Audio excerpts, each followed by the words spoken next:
Bonjour, mesdames et messieurs, bienvenue dans ces 5 minutes d'information. Nous sommes mercredi 24 octobre et au Palais de la Présidence de la République se tiendra tout à l'heure le Conseil des ministres hebdomadaire en présence du chef de l'État, le président Alassane Ouattara. Nos reporters, nos équipes de reportage sont également sur place. Leur compte rendu tout à l'heure dans le 13h.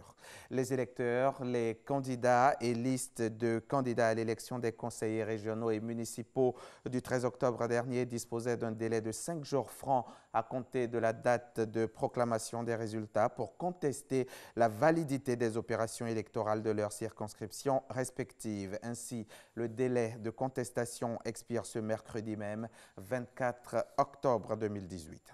Le temps où les bâtiments s'effondrent, on n'en est pas encore sorti, loin s'en faut. Hier à Yopougon, au quartier Maroc, aux environs de 19 h, un immeuble en construction s'est effondré, détruisant totalement 4 autres habitations.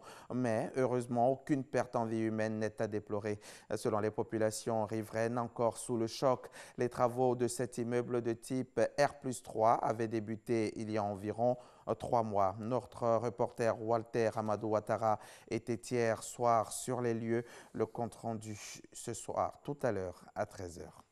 Afin de mieux maîtriser ses dépenses, le gouvernement a décidé d'actualiser la liste des entreprises d'État bénéficiaires des ressources publiques. Ils sont une trentaine. Les agents du Trésor, ceux de l'INS et de la direction du budget qui étaient réunis hier à Grand-Bassam pour s'imprégner des outils de classification des entreprises et autres administrations concernés. L'objectif, c'est d'avoir une boussole capable d'orienter efficacement les ressources publiques. Les précisions de Lanciné Bakayoko. Cette formation permettra de donner aux apprenants composés essentiellement d'agents du Trésor les outils solides afin d'identifier l'ensemble des entités publiques qui doivent intégrer le champ de la position nette du gouvernement ou PNG. La PNG est un concept de l'analyse monétaire qui permet de saisir la résultante entre les dépôts effectués par le gouvernement dans les banques et les facilités que le secteur bancaire lui a consenties. En d'autres termes, il s'agit de créances nettes du gouvernement sur le système bancaire.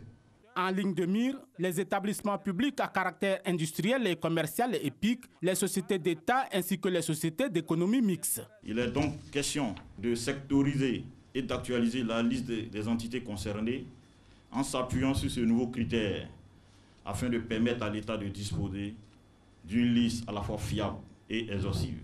Disposer d'une liste irréprochable des entités entrant dans le champ de la PNG, classer secteur par secteur et maîtriser la véritable situation des engagements financiers de l'État vis-à-vis du système bancaire, un gage de fiabilité des statistiques des finances publiques, tout comme de gestion efficiente du tableau des opérations financières de l'État.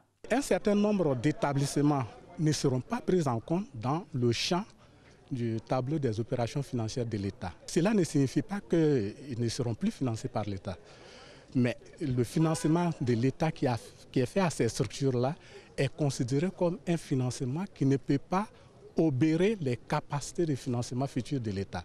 Le but ultime de toutes ces réformes des finances publiques est de capter tous les avoirs de l'État en vue d'une meilleure orientation de l'action publique, en particulier de la politique d'endettement du gouvernement. Au Mali, 4 personnes dont un membre de la CENI, la Commission électorale nationale indépendante, ont été blessées hier mardi lors d'une cohue au siège de l'institution à Bamako. C'était au lendemain de la suspension annoncée du président de la commission et de son questeur. Les députés algériens se réunissent ce mercredi pour élire un nouveau président de l'Assemblée, bien que l'actuel, poussé depuis 3 semaines à la démission par la majorité, refuse de quitter ses fonctions.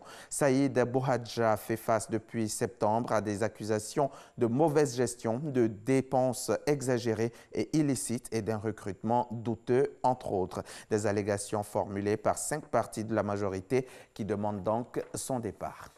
C'est la fin de ce flash. Merci de l'avoir suivi. On se retrouve tout à l'heure à 13 h pour le point complet de l'actualité.